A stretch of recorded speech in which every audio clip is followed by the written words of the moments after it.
Wellington, once a factory town, grew up around the textile mills at Tonedale, owned and run for generations by the Fox family. The milling and weaving of woolen cloth required large amounts of water, and just as the town was powered by the mill was powered through waterways. Everything depended on water, clean, clear, flowing water from the River Tone.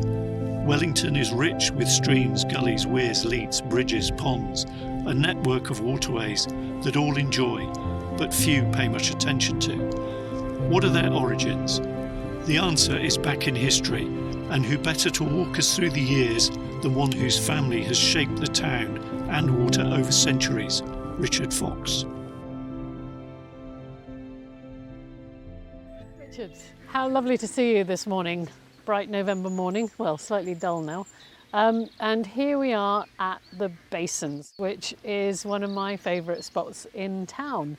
It's just down the road from where we live, and a lot of people love to come here to walk their dogs and do some fishing and feed the ducks, which are being very vocal this morning.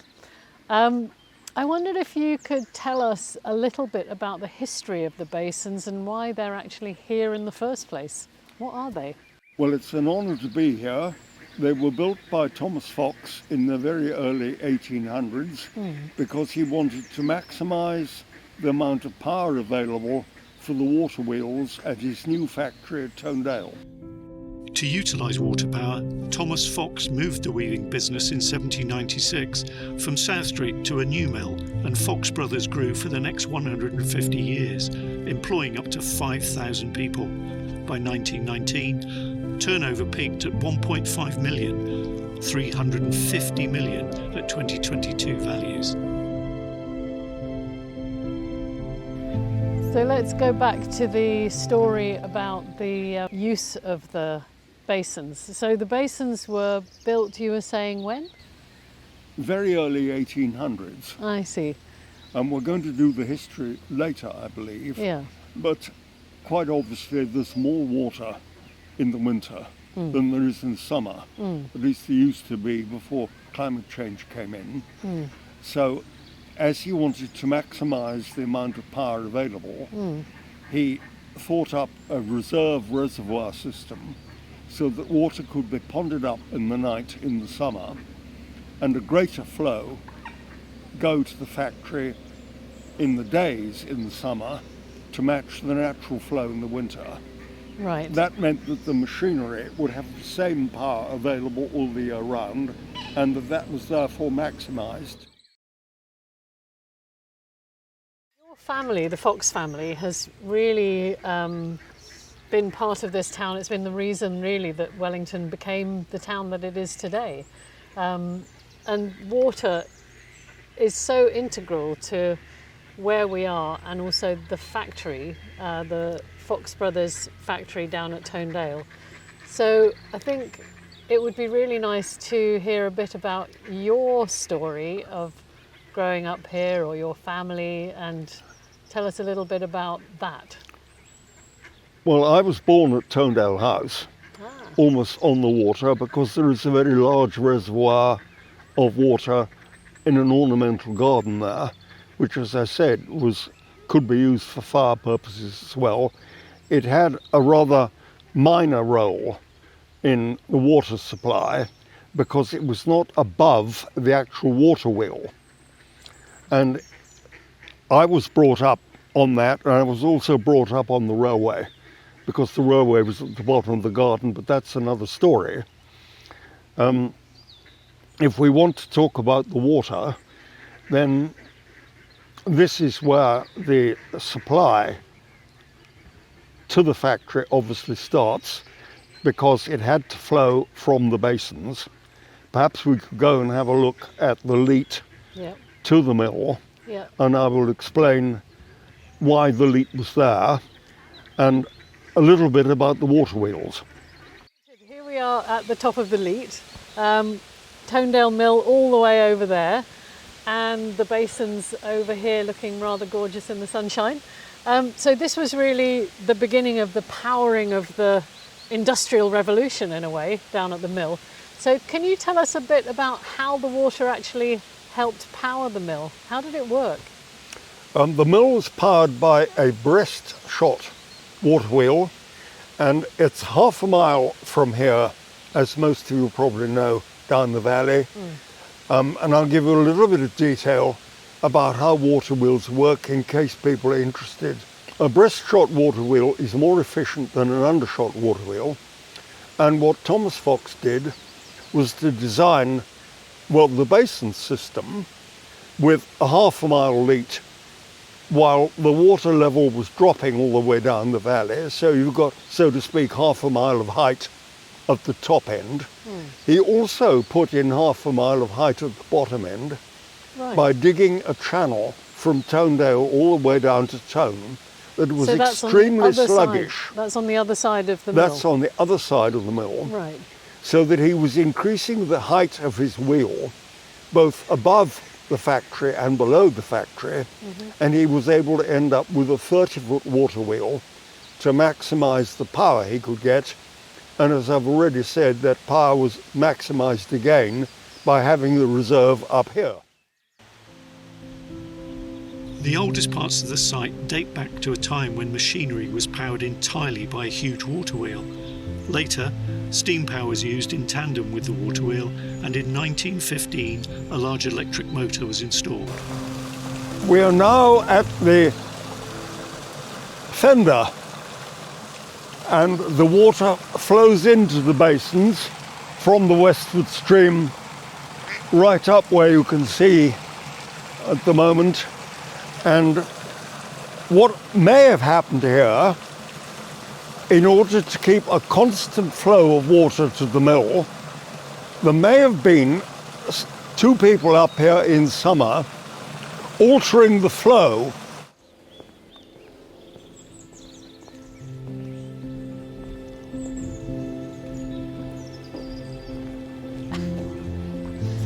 Hello, Richard.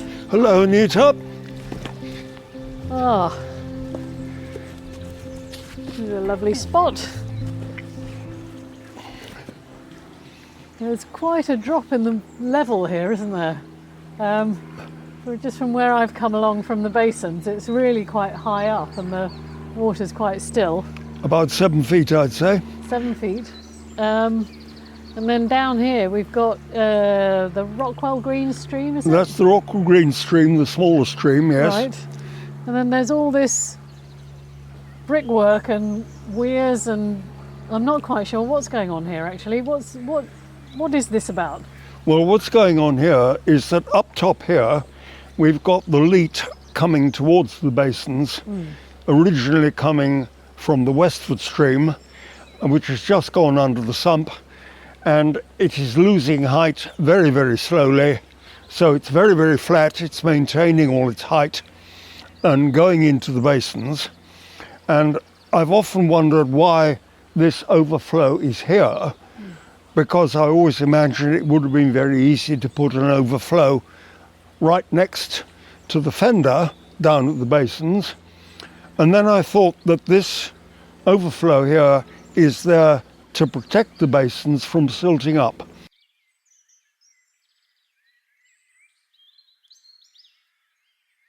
And do any of these sluices and things work still? No, because the apparatus has been removed. Earlier you had mentioned a sump, which seems to be a crucial thing in understanding how all of this flows together. So, shall we go and have a look? Sump up. Let's go and have a look at it.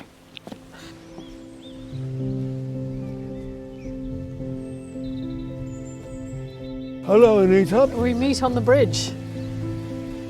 So yesterday we were down by the basins and figuring out what was going on here. Today we're quite a bit upstream, and this place has always intrigued me. This is a sort of a Clapham junction. Everything meets here.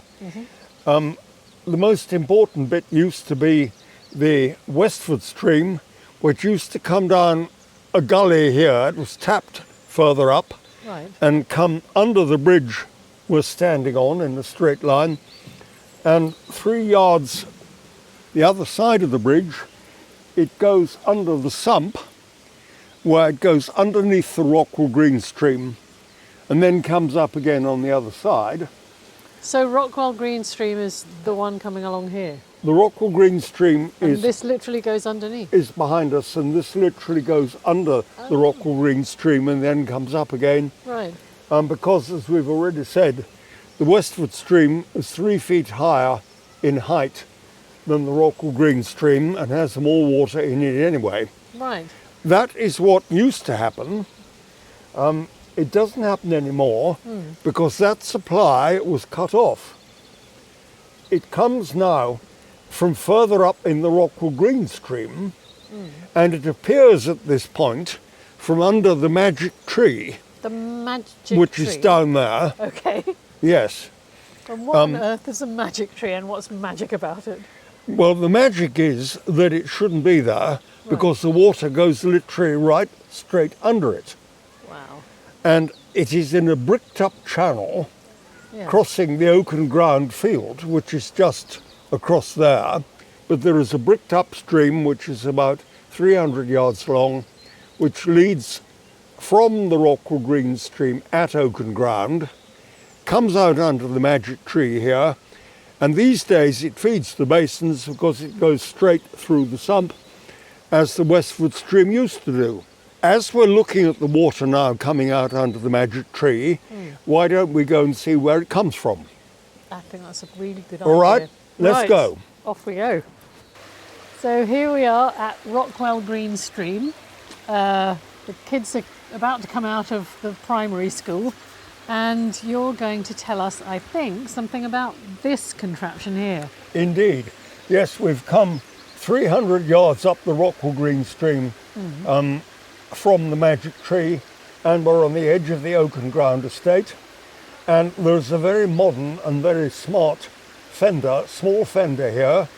And when that is raised a bit, it lets the water go into the brick channel that goes under the field, parallel to the Rockwell Green stream, down to the magic tree. The basins group regulate the flow of water into the basins by raising and lowering that fender a little bit. Right then, let's head off, shall we? And see if we can find some folks from the Basins volunteer group who might be doing some work. Excellent idea.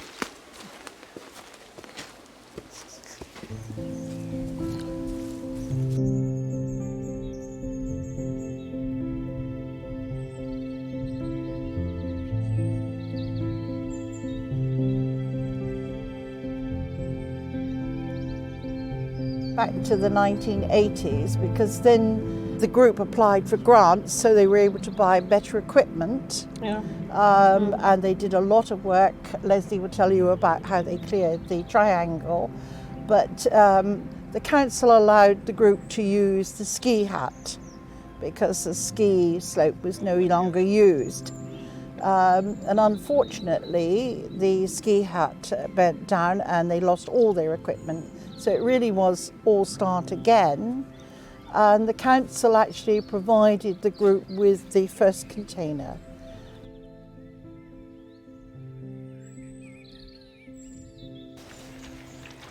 When I first came down here, walking the dog along here, I never realised it was a pond. There was just overgrown area. And earlier this year, when the duckweed started coming, I put a net in to fish it out and had 2 newts in the net. So there is signs of wildlife coming back to it. My dream would be for loads of dragonflies here. I love dragonflies.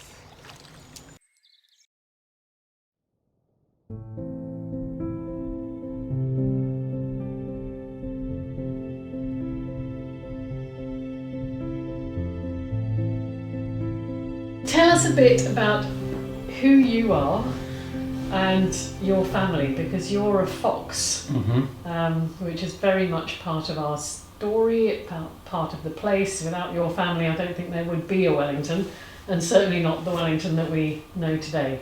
I don't like to think that there wouldn't be a Wellington, but it would be very different. The family definitely had an impact on Wellington, and where do I fit in? I'm the 7th generation to Thomas, who built this house for his family and who built the mill here at Wellington and the mill at Cold Harbour Mill at Ufcombe. And they were woolen and worsted cloth manufacturers, basically. But one of the things about Fox Brothers was it was a fully vertical mill. So from raw material to finished goods. And because they built the factories near waterways where there was a good sort of constant flow of water, that was one of the critical things for sort of cloth making and for the dyeing and for the finishing, etc. The water is used in every part of the mill process, is it? Yeah, well, not every part, but certain sections. So you've got to wash the wool, the raw wool, so that's one part, and then you might use you might pre-dye the wool as well. So then you need water for that. But the most important was the scouring and the finishing, the milling of the cloth. So down at Tone Works, for instance, here in Wellington, Tone Works, which is further downstream than the main mill at Tonedale, it was critically important and very much part of the process in terms of the cloth. And what about this? This looks like a very old... This is the oldest pattern book, and this is from 1787, and this is in fact this is the Ware family who originally had the mill before Fox Brothers got before Thomas got involved in the firm. And this is exceedingly old, this book, but even then, and most beautiful handwriting. Yeah, and most of the production then was down at Tone Works. There was a little up here, Right. but So Tone Works, the whole story sort of starts at Tone Works, really, doesn't yeah, it? it does really. And then Thomas built a much bigger factory for the spinning and the weaving up here, sort of half a mile away, basically. But also the mill at Cold Harbour at the same time. So the mill at Cold Harbour is more about the worsted cloths, and here it was more about the woolen cloths. By the late 20th century, Britain's wool industry was declining, so in 1992, Fox Brothers ceased production at Tonedale, and the site became home to a wide variety of small businesses, including stained glass crafting, bookbinding, microbrewing, and even violin making. Sadly, all now gone. Morning, Anita. Good to see you both. I've just been talking to Ben about some of the history, or recent history really, of the factory and the foxes. And here's another couple of foxes. What are you doing? Well, we've come down here because we've just been filming up at the basins, Oh yeah. and we're now in the house We that are. Thomas Fox was building at the same time as the basins were being constructed. Right. And we're going to have a look at the history as to why the basins was built in the first place. Excellent. Well, I think I'll leave you to it if that's all right. Cloth has been made in the west of England, notably in Devon, for thousands of years. We picked the story up soon after William the Conqueror, when the main production was in the towns through the guilds, which had very strict discipline and very high standards, but they all were very small enterprises because no master could have more than 6 apprentices, which limited the size and the scope. So our great-great-great-grandfather got involved with the manufactory through the Weires, his relatives. Yes, indeed. He came up from Cornwall. He was apprenticed into the Weir firm that was working at that point in a warehouse in South Street. He took over the business from the Weirs, who were quite happy to take a back seat, and almost immediately he was taking it over, he was confronted with the huge problems of adjusting to the Industrial Revolution, which he solved temporarily by introducing horses. And he had very difficult trading conditions and was rescued by being very quick to seize an opportunity of joining in the market of selling a type of cloth called long ells to the Chinese. He was able to outstrip the competition, needed to expand, and so he bought Cold Harbour Mill, which had a leat. He learnt a lot from that, and very soon afterwards he started to build a new factory at Tonedale. Tonedale Mill was undeniably an iconic textile mill, and the adjacent Tone Works is a site of international historical importance. Yet only empty buildings now remain, slowly but steadily becoming more and more derelict and tumble down, even irredeemable. I just really love this little part of the Wellington waterways because the Westward Stream comes underneath the railway bridge here, and it's just really quiet in this little patch.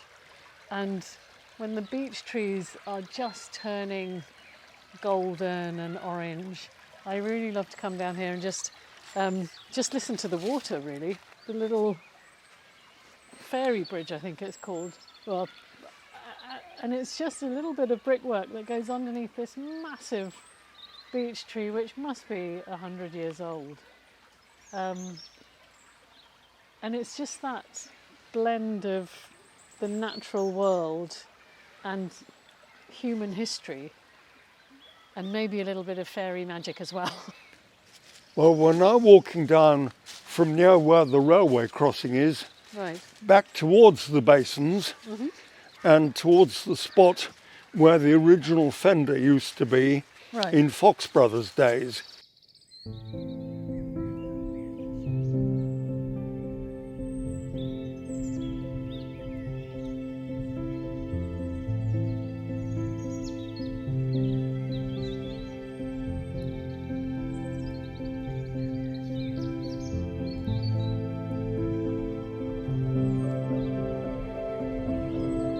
I gather this was a bit of a hotspot 30 or 35 years ago, back in the 1980s, around about this time actually, near Christmas. We had a tremendous flood on Christmas Day, about 2.5 inches of rain, and I can remember very well going round to the lodge at the entrance to Fox Brothers about 7 o'clock in the evening. Michael Fox, George Bowen, Robert Spurway, and all sorts of other people were trying to get in touch with tenants who'd been flooded out. And I can remember a question being asked: has the fender up at the basins been lifted? Now that fender used to be in a little hole just down there, and the main stream used to go through there, and if the fender there was lifted, then the water would not pond back to the cottages at Westford.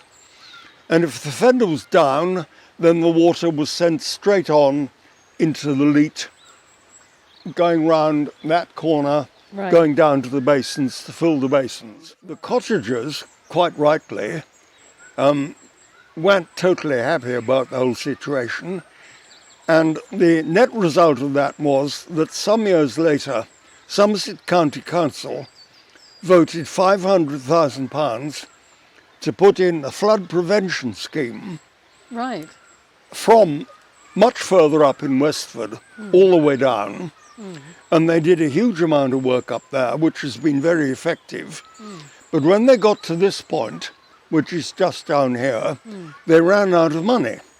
Aha. They had blocked up the original fender, which was down there, Right. and put in this beautiful concrete structure here, Right. So which was going to be a new repeat fender, which would again control the flow of water to the basins. okay. But at that point, they ran out of money. Hello. Hello? I'm down in the stream, only it's a dry stream. Sort of stream of leaves at the moment. This little dry channel, what's now a dry channel, and down here, has always intrigued me whenever I walk down this way. What was all this about then? And why is there no water here anymore? Well, we're a little bit nearer the basins than we were before. There's no water here because the new fender, which is just a few yards up there, has not got a fender in it, so the water can't travel down these channels anymore. This channel that you're standing in here used to be the feed leat to the basins, and this was the bypass, so that if the fender at this point was raised, then the water would not go into the basins, and any maintenance work needed could be done there, and the stream this way would flow straight in and join the Rockwell Green stream and so on down to the wheel at the factory. One of the things that I love about Wellington's waterways is actually not just the water, it's things like this, the bridges and the old kind of industrial architecture that has landscaped this area so much. The bridge that we're standing on now, of course, there's no water running through here, but I guess it must be one of the original bridges from when the factory was really getting going. Maybe early 19th century, do you think, or mid 19th century? Any ideas? Well, I believe that there are 4 of these bridges in the basins area, and I believe they must have been pretty well original. In other words, sometime between 1800 and 1830. But these 4 bridges are one of the great features of the basins area. You're absolutely right to draw our attention to them. Yeah, they're lovely. They're really lovely. As for the present, from an environmental standpoint, the unfortunate legacy of the industrious Victorians was the unrelenting and largely unrestricted pollution of our environment. We are still paying the 200-year-old price, but redevelopment is underway. Sustainability lies at the heart of our aspirations for Tonedale Mill, Toneworks and Foxes Field, which itself has become a valued community asset, yet again close to Wellington's waterways. The health of the natural world with that of the human community will be married together, and plans for the surroundings will increase biodiversity, help carbon capture and flood mitigation, boosting nature's resilience. The same values will be lovingly and carefully adopted for the ensuing next great step, the Wellington Community Farm, which will facilitate community-supported agriculture, also interwoven by our small watery arteries. The coming of the Community Farm project truly facilitates the establishment of an extensive green corridor, including Foxes Field, which is at the beginning of its life, yet the waterways around Wellington are aged and in some ways at least unloved. But this blue network, Wellington's lifeblood, is every bit as important as our cherished green spaces. One of the greatest drivers of the burgeoning community spirit, shared vision and purpose hereabouts is the fantastic group of people that equals Transition Town Wellington, who have brought about a sea change in Wellington's environmental attitudes, so that there's a shared environmental consciousness. The community now has a vision for the living ecosystem that is decorated with the waterways, where adults, children and their 4-legged friends walk along the streams and leads, enjoying the open spaces too, whilst the anglers sit patiently at the basins, contemplating what lies below the surface, and from time to time helping an injured swan, duck or moorhen. Nigel, lovely day today, isn't it? Yeah, it's lovely, isn't it? Absolutely beautiful weather. Mill looking rather gorgeous, yes, although indeed. very dilapidated. Lovely, yes. And I gather that you are Wellington's one and only, so far, water guardian. Yes, indeed. Yes, apparently that's right. I am the one and only water guardian, and I've been sort of looking after the Westford Stream and the River Tone now for about a year. The community are now directly involved, keeping a watchful eye on our waterways by becoming water guardians. Nigel Lilly, Wellington's first water guardian, has inspired many others to follow him, each monitoring and recording the pollution levels and wildlife. The scheme, run by Somerset Wildlife Trust and funded by Wessex Water, is another way for citizens to help care for our precious water, ensuring that it's there running clean and clear for future generations.